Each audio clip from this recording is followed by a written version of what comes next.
In the world of cars, there are machines built for comfort, machines built for luxury, machines built for speed.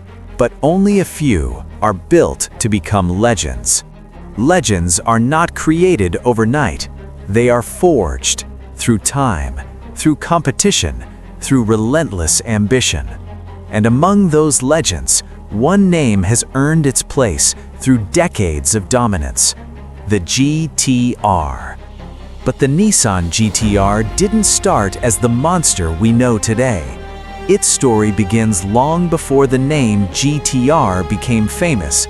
It begins in Japan in the 1960s, at a time when the automotive industry was still evolving, still finding its identity. During this era, Nissan introduced a car that would later become the foundation of a legend: the Skyline. At first, it wasn't designed to conquer the world. It was simply a performance-focused car. But once it entered racing, everything changed, because the Skyline didn't just compete, it won. Race after race, it proved that it had something special, something different, something that couldn't be ignored. And as the victories stacked up, so did its reputation. A reputation built on performance, on precision, on dominance. But it wasn't until 1989 that the world truly understood what the Skyline was capable of, because that's when the Nissan Skyline GT-R R32 was introduced, and everything changed. This wasn't just an upgrade, this was a revolution. The R32 was equipped with technology that was far ahead of its time: an advanced all-wheel drive system, a sophisticated traction control system, and the legendary RB26DETT engine. Together, these elements created something unstoppable. On the track, the R32 didn't just compete, it dominated. It won championships, it broke records, it destroyed its competition. Its performance was so overwhelming that it forced racing organizations to change their rules because nothing else could keep up. And then came the nickname Godzilla, a name given by Australian media after witnessing its dominance, a monster from Japan, crushing everything in its path. And from that moment, the GT-R was no longer just a car, it was a legend. As the years went on, the legend continued to grow. The R33 followed, more refined, more stable, more advanced. It improved on everything the R32 had started. But for many, it was only a step towards something greater, because in 1999, the world was introduced to the car that would define a generation: the Nissan Skyline GT-R R34. The R34 wasn't just about performance, it was about identity. Its aggressive design made it instantly recognizable. Its advanced technology pushed boundaries, and its driving experience was unforgettable. Inside the R34, drivers were given access to real-time performance data, a feature that felt futuristic at the time. But what truly made the R34 special was how people felt. It was raw, it was engaging, it demanded skill, it rewarded precision. It created a connection between driver and machine that few cars could replicate. And because of that, it became an icon. But just as the GT-R reached its peak, everything came to a halt. In 2002, production ended. The Skyline GT-R disappeared. No new models, no continuation. For fans, it felt like the end of an era. But legends never truly disappear. They evolve. And in 2007, the GT-R returned.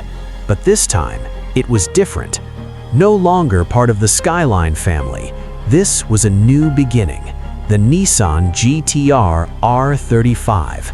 More advanced, more powerful, more precise. Built with cutting-edge technology and designed to compete at the highest level. And from the moment it was released, it shocked the world, because it did something unexpected. It challenged supercars, and it won.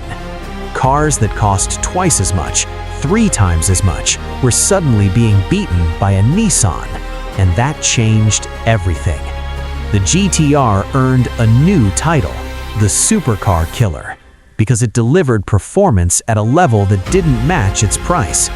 With its twin-turbo V6 engine, advanced all-wheel drive system, and lightning-fast transmission, the R35 became a technological masterpiece.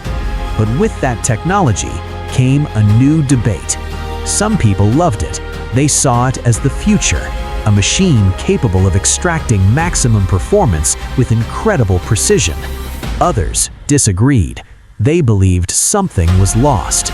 They said the GT-R had become too controlled, too assisted, that the computer was doing too much, that the raw feeling was gone. And this created division. Old school versus modern, emotion versus technology, control versus assistance. But despite the debate, the GT-R continued to prove itself on the road, on the track, again and again.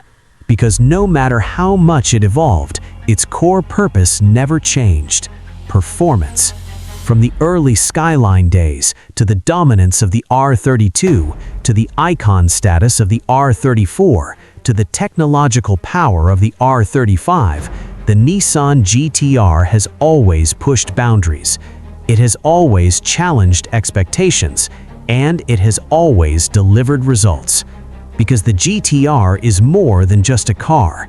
It's a philosophy, a belief that performance should not be limited, that speed should be accessible, that innovation should always move forward. And in a world where cars are becoming quieter, more automated, more disconnected, the GT-R remains a reminder of what performance truly means, of what it feels like to control something powerful, to push limits, to chase perfection. Because in the end, the GT-R was never just about speed. It was about domination, about identity, about legacy. And that is why it will always be remembered, not just as a machine, but as a legend. In the world of performance cars, there are many fast machines, there are expensive machines, and there are beautiful machines. But only a few become legends. And among those legends, one name stands out: the GT-R. It's a symbol of what happens when engineering meets ambition, and when a machine is built not just to compete, but to dominate. That is the GT-R.